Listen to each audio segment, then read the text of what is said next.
Mga kananay, magluto po tayo ng pakbit. Dahil ngayon po, pag makakain ng tanghalian si Brother Ed ay magbiyahe na paluwas ng Maynila. Yan po. Dito po ang bawang.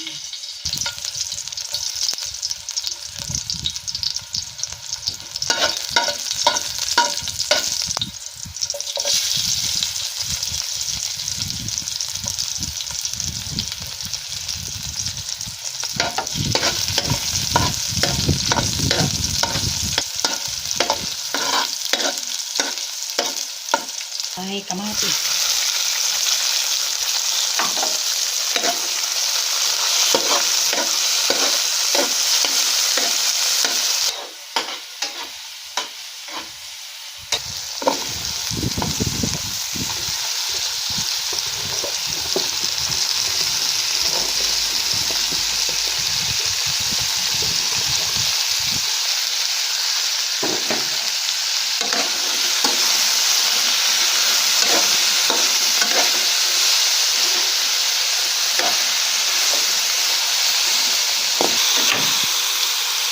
Lagyan natin ng kaunting asin.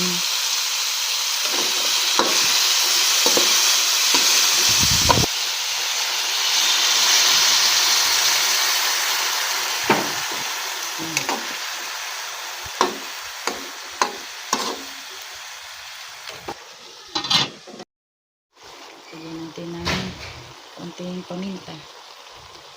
Yan. Yan po ay mag-aayos na tayo ng ating tanghalian. Yan. Po. Kuha tayo ng kutsara. Brother Ed, mga kananay. Maya ako ibibiyahe na. So, medyo delay ang aking travel ngayon. Dahil Nawili pa ng batis. dapat kayo ng umaga ako alis eh. Pagdating ko kasi doon, kakain ako, gagastos na. Dito na ako kain. Tama. Tipid. Kailang tipid-tipid movement tayo ngayon, mga kananay. Ito pa yung kagabi na paksiw. Buhay pa. Actually, ang ginagawa nito, tatlong ano to eh. Tatlong sir. Paksiw, pinirito, at ang pang-ultimatum yan ay ginataan. Yan. Ang buhay ng tulingan. Okay. Papaksiwin muna, pag may sobra, pinipirito, tapos sunod, pag hindi pa naubos, gagataan yun. So yan, ang sabaw niyan, ginagawa sa sabaw natin dito, sa kinanay. Okay na, kaya na. Okay, thank you Lord sa mga pagpapala sa araw-araw na nakamit namin. In Jesus' name. Amen. Amen. Okay. Ano ba? Palabas ang aking ano. Kain mga kanana. Kain po tayo! Ibig sabihin ay iinom muna ako ng tubig. Sige, Tubig na lang. Ikaw rin tubig. mangga. Ang mangga na piniko. Mamaya, mangga piniko. Sige.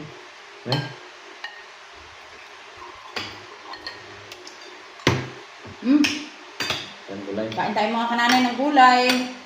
Pampahaba ng buhay. Matipid po ako dito minsan sa ulam eh. Ang ulam ko sa umaga, yun na rin sa hapon.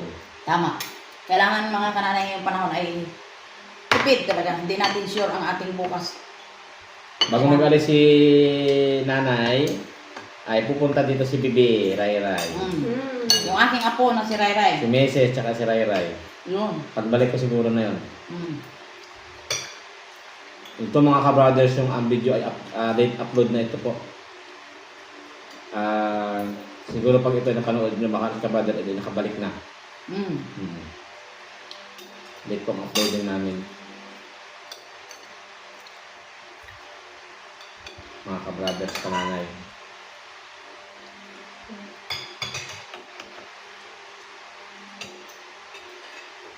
Bukas mayroong kang dyan. Kusino, ay ano, nang langgunisa, kaya ay putlong. Yun bukas ang ulam niya sa umaga. Tapos, sa tanghali, mag-Jollibee. Bigyan ko sila mga kananay ng si Aya ng pag-Jollibee.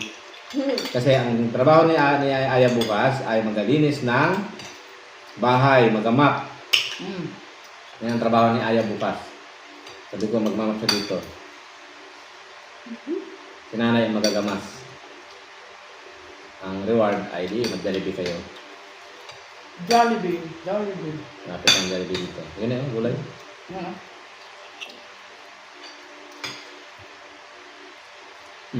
Ay? Kaya po si ka-brother Ed ay walang video lagi. Dahil ganito ang Sobrang nangyayari. busy.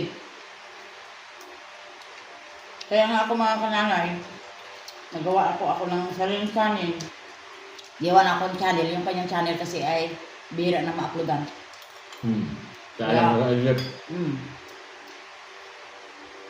Kaya nagawa na lang po ako ng sariling channel mga kananay para makatulong din sa ibang anak ko. Katulad kay Jin. Kaya God grace na yun ang nangyari sa aming buhay. Sama. Jackpot na yung dukot ah. Yan naman ito pa. Kaya sa akin mga kananay ay masaya ako na ang aking mga anak lahat ay hindi magugutuman. Pantay-pantay ba? Wakon ko lang. Nga po yung mangga. No. Ito yung manggang matamis. Manggang pinito.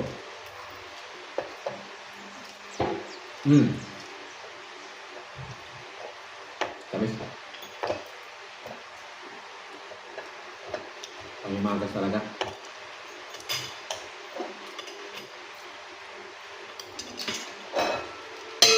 Mamanga kayo sa aking mga kananay dahil dito po ay nagatinidor pa ako. Pero doon kay Jen, hindi ako halos nagagamit ng tinidor kay alam nyo na. Nakamay ko na lang doon.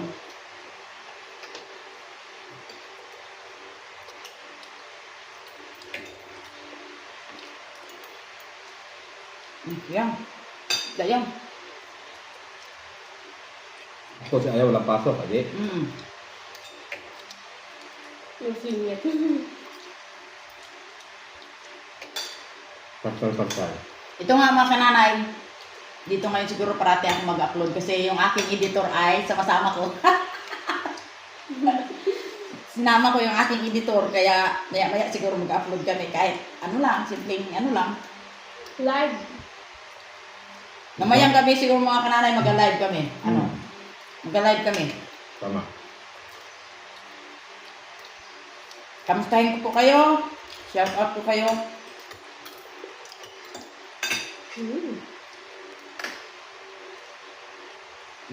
Magluto lang kamatkuhan. Yung ilang gunisa dyan, ibaba mamaya, diba kamayang gabi. Yung ilang gunisa, ibaba mo sa rep para matunaw ang ano. Yun ang ulam niyo bukas ng gunisa. Bago may kamatis dyan, bago may pipino. Yun. Yun. Bago nilagang, talbos ng kamote. Mamaya. Bukod sa aga. Naga. Ayun maya. Pipino yung kunin ko. Nga pwede ma. Ang kainin ko. Basta yung ulam gunisa, maganda yun sa umaga. Tapos, pag mga bandang pa alas 11, punta kayo sa Robinson. Magala kayo doon. Tapos, may pan-Jollibee. Meron kasi silang voucher eh.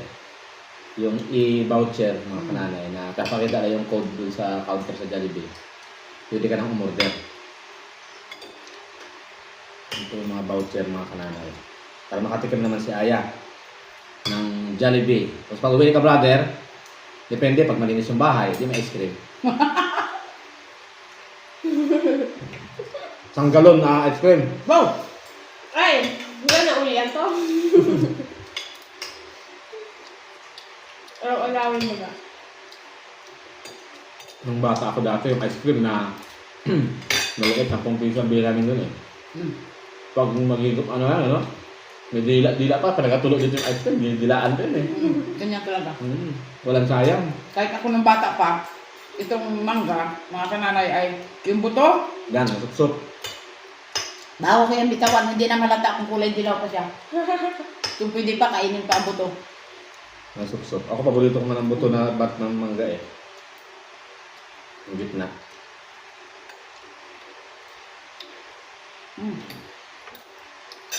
Sarap, maasim-asim ng kami. Mama nga, yung pinapunta niya ako dito, ang warning niya lang sa akin, baka daw mamatay ako sa kakain ng ice cream. Nang ano lang daw, kunti-kunti lang. Yun lang yung warning niya. Hindi, kunti-kunti pero maya-maya. Ay, yun! Mga kananay, hanggang dito lang ang aming pagkain, pero tuloy pa namin. Ay, pag-vlog. Okay. Ka-brothers, paalis na si ka-brothers, kananay. Paalis na si ka-brother Ed. O si Ray Ray, o yan o. Naka-live yan.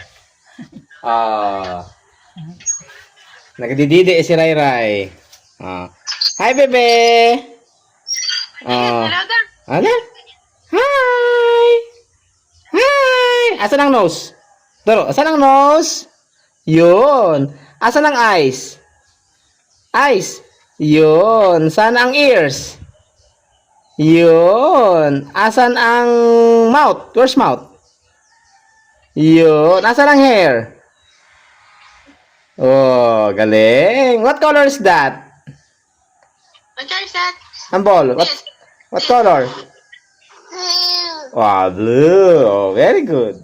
See you on Saturday. Okay? Sige, magdidi ka lang dyan. Si ka-brother Ed ay patrabaho pa. Patrabaho pa si ka-brother Ed, mga kananay. Tayo papuntang Manila. Ayun po mga kananay, ang dahilan kung bakit dito ako. Minsan itong bahay walang tao. Minsan ang bahay walang tao kasi si Bibi Ray Ray po ay nasa lola niya. Nung nagsabay kasi kami ni Mrs. mga kananay ng travel, walang maiwan dito sa bahay. Hindi naman pwede namin na iwan lang dito sa aming katiwala. Kaya doon, at least po nandun si kananay number 2, mag-aalaga kay Bibi. Pag ako po ay may lakad, at si Mrs. may lakad rin. Pag nagsabay, kaya. Ayun. Pero dito, minsan pupunta kami dito. Pag mga weekend, mga kananay dito kami ni Ray Ray sa ni Mrs. Saturday, Sunday. Nanay, paalis na si Brother Ed. At kami lang dito ni Ayang ang maiwan.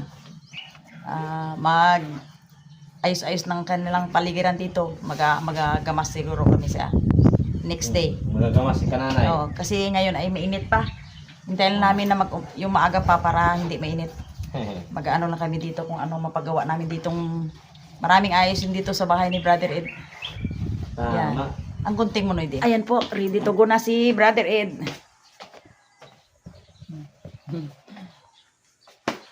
Yan. Bye-bye. Bye-bye. See you. Ingat sa biyahe, Noy. Okay.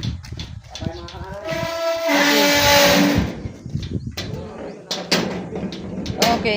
Dating ginamasan ko nung pumunta ako dito mga 1 month. After 1 month, ito na naman. Dami na namang gamasin. Ayan. Dito. Yan. Yung talbos ng kamuti ay pagkarami na. Yan. Hindi man gaanong makuha ni Brother Ed sa daming trabaho niya. Minsan po ay hindi na siya dito. Kumakain. Kumakain na lang siya sa opisina. Yung mga order na food na ready to eat na lang. Ayan, mga kananay oh. Yung bayabas na tinanim po mataas na, malago na. Pero ang yung mga gabi ay yan, maliliit. Wala nang dilig-dilig. Yan. Ang malunggay, taas na naman. Tsaka yan oh, yung yung kamyas ay hindi na gaano lumaki kasi natalo na ng blue turnip. Kasi sa kabila po mga kananay ay ito na po ang kanyang ng blue turnip at gamasan uli ang area ni Brother Ed. Kaya timpol ako na hindi mainit at magagamas uli. Yan. Yung aking salay po ay malaki na. Malaki na ang salay pero dati yan ay maliit lang. Yun oh, marami na namang damo. Gahalo sila ng ng kulitis. Ayan. Halo sila ng kulitis at saka yung mga saluyot. Yun. Sama ng malunggay. Kumplito dito mga kananay ang green leaves. Okay. Pahinga muna kami ngayon dahil sobrang init mga kananay. Ngayon po mga kananay, kaalis lang ni Brother Ed. Ngayon po ay pahinga muna kami dahil parang tanghali pa lang. Mga alauna pa lang. Ngayon po ay 1 o'clock. isara muna namin yung bintana kasi mainit. Saka mapaandar po kami ng aircon. Yun. Sara namin ito. Dahil sobrang init mga kananay dito sa Mindoro. Bago kami magpaandar ng ano ay yan. Oh, yun.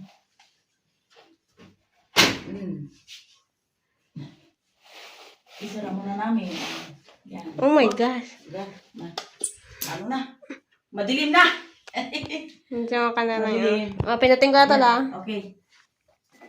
Yan. Sorry. Ano yun ang kuhan? Anong number? 27. Hindi tama, 27. Opo. Ayan. Ayan. 27. Ayan, mga kananay. Nag-andar na yung aming yung aircon. Matulog na kami. Ayan. Pahinga muna kami ng kaunting, a few minutes. At mga 1 hour siguro. Ang pahinga namin para next naman kaming trabaho. Ayun po mga kananay.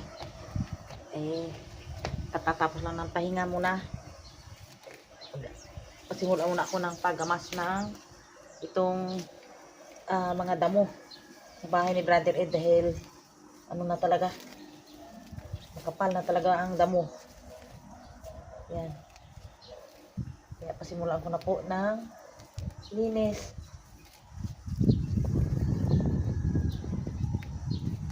Dami talagang damo.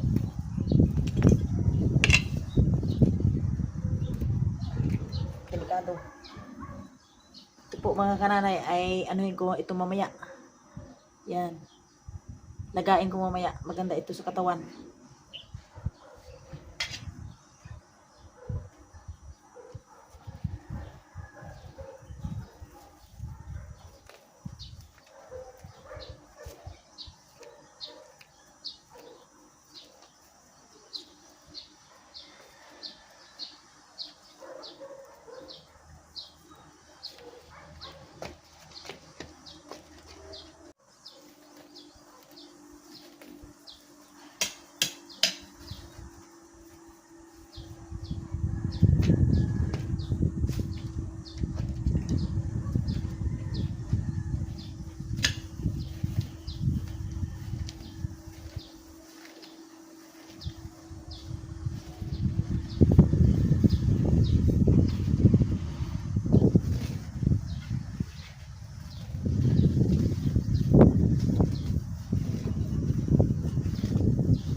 Ayan po mga kananay. Yung aking pagagamas ay ito na po ang natira. Yan po ang mga damo. Patuyuan ko muna at hakutin ko sa labas. Ayan, natira dahong Mariana lang. At saka oregano. Yun, sama yung mga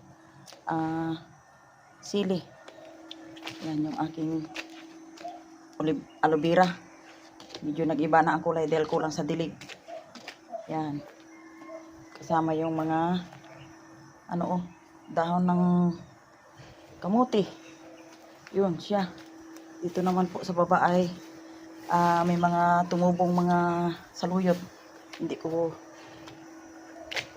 kinuha at hindi ko dinamuhan. Ito po ay yan ang aking mga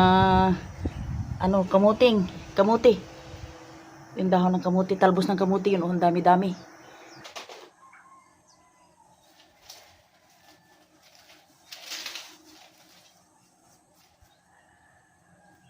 Mga kananay, halos ang damo dito kay Brother Ed ay mga gulay.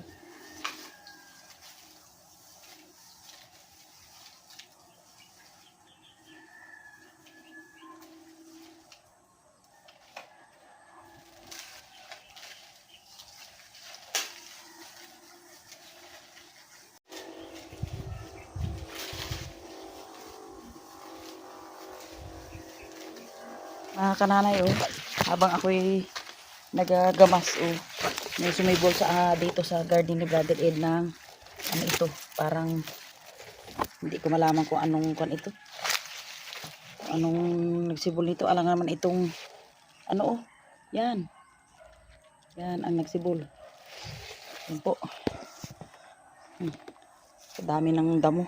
Ay nabawasan ko na po yung damo dito kay Brother Ed dito sa likod ng bahay. Yan. Ayan. Medyo malinis na.